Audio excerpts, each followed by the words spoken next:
think there was so many different viewpoints from different stations about how many people in Washington. How many people do you think were there? From a personal viewpoint, I mean, because I, of course, have no way of counting people. I gotta say, I gotta side with the English and Japanese press who are putting the numbers at 1.3 to 2.3 million. I mean, there were so many people. The Golden Sea Party, at least part of us, were up there on the lawn, and I just want to tell you, you turn around and you could see people. Just as far as you could see, they were down the side streets, they were down everything. We completely shut down Washington. They would not let any more buses in. People were having to walk across the bridge to come into Washington. So there were a lot of people. That's a lot.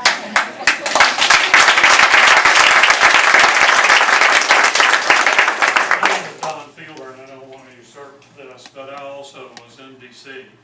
and I had the same question. So I asked the people that I figured would know better than anyone else how many people were there, and that was the D.C. police, because they are the ones who have to control the people that are at those kind of things.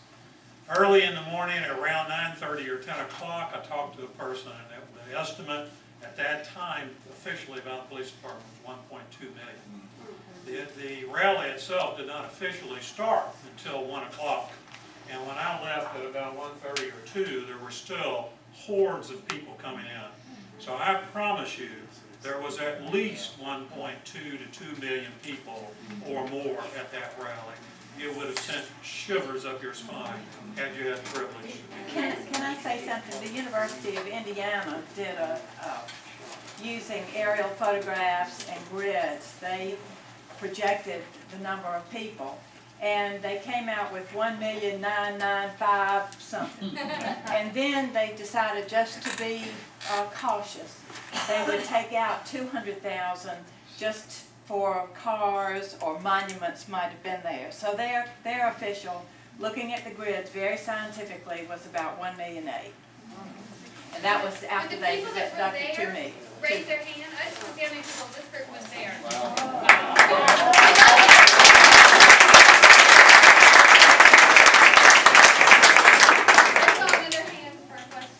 Real quick, that must not include the 200 plus tea parties nationwide. No, it doesn't. 10 to 25,000 people out in all these other states. That's absolutely right. I mean, the numbers that were even turned up locally. I mean, here, and we had 55 at our local downtown one, and I was very proud of them coming out. They just for an hour to let each other know we're together, even though we're not in D.C., we're here, we're together.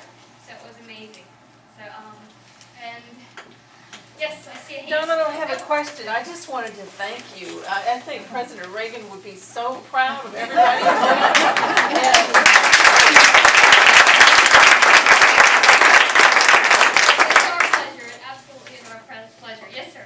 I do have a question. It may be a little naive, and I want to say I agree with the contract from America.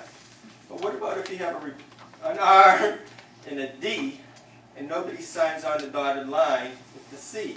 What's your strategy? Well, I'll be honest, from my point of view, my husband and I have been discussing this, and we are no longer going to vote for a name that we don't know what they stand for.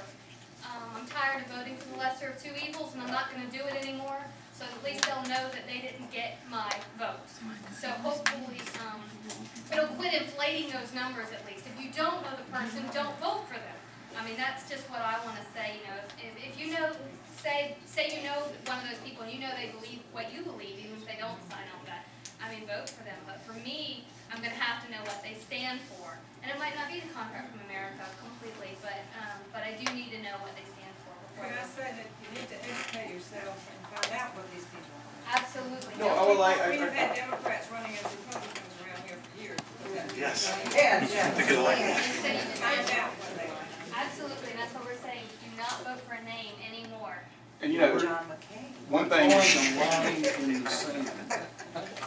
that's very important too is after you're elected, make sure you hold people accountable. I think what happens is people will come in, they'll tell you anything you want to hear to give you the C word. Oh, I'm conservative, I do this, I'll stand my ground. And then when they get elected, you never hear from them again unless they want some money from you to get elected again the next time around. So if you could, there's got to be a way to hold people accountable once they're in office, and that's the most difficult part of this. I think, is making sure they're accountable to those conservative values that we hold so good. And once they get elected, sometimes they just tend to forget about that and vote with the status quo. I agree completely, and that's one of the reasons why we did this congressional voting record, because that's really near and dear to people's hearts right now. We're working on getting some more people involved as well that can cover the state and the local and do the exact same thing on every level, so we can keep people informed. Yes, sir. You didn't get the R's and the D's. You see this thing evolving into an independent kind of I personally don't have enough education, I don't think, to know that for sure. I know that the polls that they say more and more people are calling themselves independent. I know that until 2 years ago, I would call myself a Republican, and I don't anymore. I'm now a constitutionalist.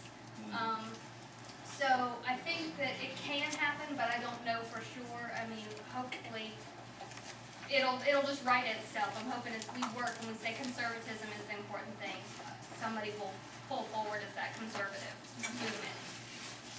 William, yes? Yeah, I was going to say, what's happened for the last 50 years is you've had two parties, Democrat and Republican, some of them liberal, some of them conservative, some in the middle, and we have not, all we've looked at is the R&D. We haven't said, is this person a conservative or liberal? And what we're telling people is don't look at those R's and D's anymore. Look at their voting record. Like you said, hold them accountable. We've got names of people who are already in trouble, who won't be able to come to us and expect us to vote for them this next time around. And look at the new faces, men like Russell who are running against John Murtha. Most people don't know Lieutenant Colonel Russell. He's given a lifetime of sacrifice, and he is now running against Murtha. He ran against him in the primaries. We've got to get their names out, those people, and make sure that they're